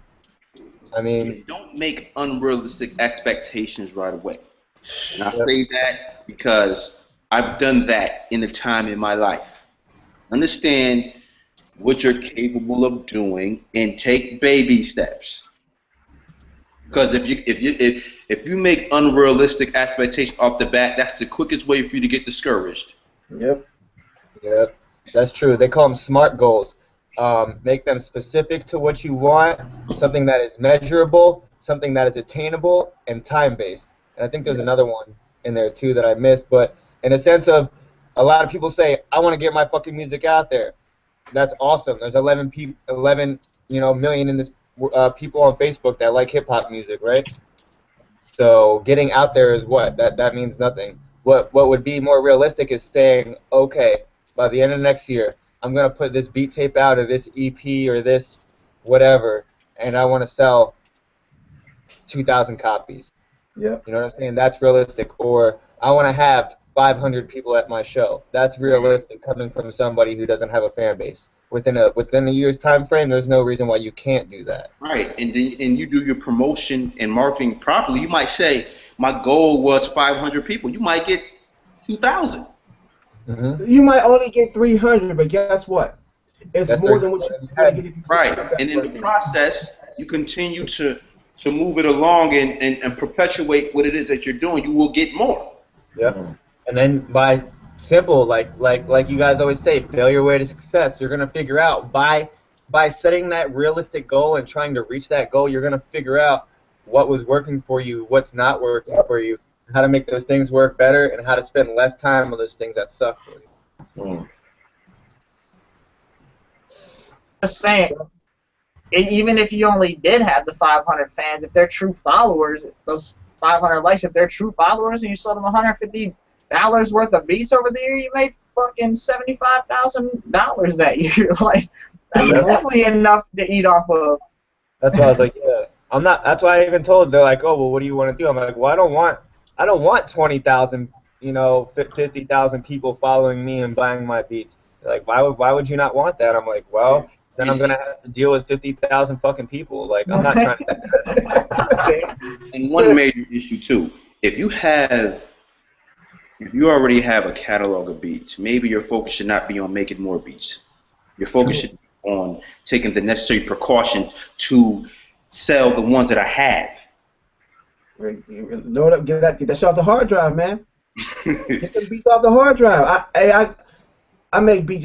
You guys know I make beats like crazy, and it's like I got a hard drive full of shit, man. I've done sales that people will be like, "Why the fuck would you do that?" Because I need to get these shits off. Right. Exactly. It ain't killing me to sell beats from 2010 if I got 150 of them.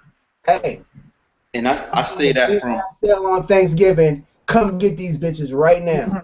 Like, and I say that from personal experience because of years of turning my wheels in place, I have an extensive catalog of beats that I probably would not really do anything with all of them any damn way. You know what I'm saying? Just over the years of accumulating. So now you have this catalog. Let's be creative on what you can do with them now. Like, okay, you probably have a certain amount that you can bundle and sell for a certain price, because at the end of the day, we're producers. We create. We're not going to sell every single thing that we have. There's never. Yeah. I mean, one time I remember I did a beat tape that was 100 beats for $100. Like, it was a beat tape. It wasn't anything I was selling right now, but when you got catalog and you got beats, you want to get that shit out there. Somebody might look at you, Cush, and be like, why would you do that? You know what I'm saying? Like, cuz I have the leverage to do it. For me, it doesn't matter, but for somebody else, it's like, what the fuck? But for the artist that's struggling, he's like, shit, that's 6-7 hours worth of fucking beats. Go ahead. You just help them out. And it's one of those things, man. You can't worry about what other people think all the time. You know what I mean? Like, don't sell yourself short, but don't worry about what another motherfucker think about your business. Because your destination is not going to be the same as anyone else. If you feel like you pricing something and if you say, okay, my beats are worth $150, price them bitches at $150 at least. Because somebody's going to buy it. Somebody's going to say, you know what? His shit is worth $150. But and that comes with building that unique relationship that you have with the individual. Just don't sell yourself short. Like, you know what I mean? You can always, if your beats are cheap, there's really no leeway for you to go. If you got a beat that's super high price, you can always work your way down. But once if you start at fucking $1 beat, when you go up to $5, everybody's gonna be like, why the fuck you raising your beats?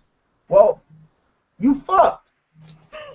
Right. You gotta give yourself some room to work with. There's no deals to be made if your beats are $10 and less, for $20 and less. There's no deal here. If you have quality content that people feel like they're familiar with your brand, and you have quality content, and they're confident in your brand and wherever you place your beats at, those people that you develop that relationship with are going to deal with you based on your relationship. Yep. If you like I said before, if your leases are $40 and somebody says, "No, I only got 30," and you make that deal to sell it for 30, guess what? You just created a customer for life because you looked out. But if your beats are $10 and he says, "Oh, I only got 5," where do you go with that? Yep. Put it like this. Do you want a customer that's only going to give you $5 a track? Like, no. Put it like this. I'm an MPC user, right? And I'm I'm confident in Akai in their products. I know their products. I've used their products. If they had a new MPC available for $2,000, I'm gonna buy it because they built that relationship with me as a consumer to understand that they have a top quality brand of equipment. Yep. I'll say for quickly for discounts, I like to keep discounts. You can do obviously limited time discounts. Save your big discounts for first time customers and then your loyalty customers, like as a loyalty program or kind of like returning customers. But just don't get too carried away with the discounts can work for you, but save those for Tripwire, save those for special deals, and be very sparingly with those kind of things because you don't want to get in that like dropping the prices low and trying to just undercut everybody because that's going to fuck up the quality of your brand overall if you're consistently putting out those prices like that. People get used to saying when people get used to deals, they're gonna expect the deal. Right. Every single time. If anything, if you want to do a deal, like Travis said, for a new customer, for your loyal customers, my loyal subscribers, they all have their own discount code that they can use on my site, so they don't even have to ask. But if you're gonna do something, you want to do a package deal. Bulk discounts, man. If you're going to get 3 beats, then I'll do it for this price. Bulk discounts are king. Bulk discounts work really well. You're not shorting yourself on any money. You're not cutting any track in half or 50% off on any track. You buy X amount of tracks, you get X amount off. So you're still gonna win. When you're talking about leases, why does it matter? Work with the customer. But I just want to say be sparing with the discounts. Be very careful the way that you're discounting because you don't want your customer base getting used to a $1 beat, $5 beats, and that's what they expect. That's gonna be tough. You sell a ton of tracks. And that's why, like earlier, what they said earlier, don't overextend yourself with giving out free things. Because once people get used to you giving out free items, you're not going to be able to sell anything. Yep. All right. Yeah, Chris, let's go on, man. Yeah, cool. So I'm just going to give my list. I mean, to be honest, we've spoken about nearly all of them. So I'm just going to give a list and maybe just drop a sentence on each one just to keep things moving. So the first thing I'd say is your products. If you want to make money off your product, the quality needs to be to a certain standard, and if it isn't to a certain standard, then you definitely need to make sure you work on that. Like when I'm working on beats, I try to, if I can, whether it's try something new on each beat or use a different plugin or experiment with a different effect or just different things to just just keep developing it as a skill, because if you leave it stagnant, all your beats are going to sound the same. You're never ever going to sound as if you're developing. And it's a lot of people in their catalogs, if you play the beats at the bottom, for example, and then the beats at the top, you usually tell that there's been some progression in their beat making. So that's the first thing. Next thing is wrong mindset. So again, it's all about being patient. It's all about knowing where you want to get to and knowing that the results will come, but you need to focus on the actions you're taking first. The next thing is lack of belief in yourself and your music. So you're not going to sell any beats to any artist if you yourself don't believe that your beats are worth buying.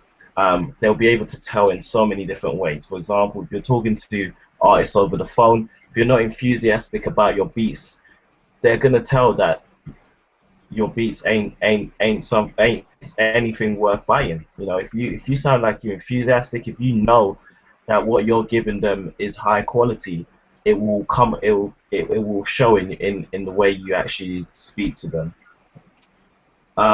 No marketing strategy. So again, if you market to everybody, you're marketing to nobody. You need to know who your target audience is and stick to them, because if you keep changing your target audience or you keep changing your style, you're going to confuse your fans, and that's why you end up having people who say, oh, this person fell off or that kind of thing, because they don't stick to what they're good at and what they've built their fan base on. Lack of consistency. So again, if you're bringing out your music, you need to do it constantly, otherwise people forget about you, to be honest. If you're making a certain kind of genre and your fans are used to that genre, if they don't hear anything from you for a few weeks or a month, it's more than likely they're going to go and look somewhere else if they can't get hold of you. So make sure you're consistent. Make sure you're always in front of people to keep them coming for more. Don't have a website, so again, you need to have your central hub so that if all these other sites go out of business, people can still find you. We've been through that one already. Know where to buy your beats. So again, you know, every place has a store. Every place has somewhere that you can pay for something. If you don't have anywhere for people to buy your beats, then how are they gonna? How is the transaction gonna go through? No fan base. Okay, so again, people need to be able to know about you in one place. And also, when you want to market yourself or just build relationships with you, you need to have somewhere that you can do that. And that ties into the next one, which is no email list. So an email list should be one of the places that you build one-on-one relationships with your customers. It will also allow you to easily promote discounts and new music as well, and just day-to-day stuff that you're doing in your life. So to give them an insight into your life. And then the last thing I've got, which is the 11th one, is not providing any value. So building your fan base and building your brand isn't about you. It's about what you can what you can give your fans. You know, when people buy things from you, when an artist buys a beat from you, it's more about what they're gonna get out of the beat. Whether it's a high quality beat, whether it's gonna make the song sound high quality and sound really good and it's gonna be catchy, or you're offering them additional things like promotion and things like that. It's what they can get out of it, not just about you and your beat. So you got to make sure that you're adding value to your customers, to your fan base, all of them, because that's really what they're paying for. And the value should really be more than what they're actually paying. Yep. Exactly. Definitely. That's dope. That's mine. That's definitely what's up. That's a good one to end on. Yeah. Lead with value. If you lead with value, guys, you can't go wrong. If you lead with value, you can't go wrong. Yep. It's crazy. I don't know if anybody on the panel, like, I used to do solo ads and buy solo ads, and what they'll do is you pay for a certain amount of clicks to get people to go check out your website or whatever it is. So you say I paid for 100 clicks. The people who gave me 150 clicks are the ones I went back to.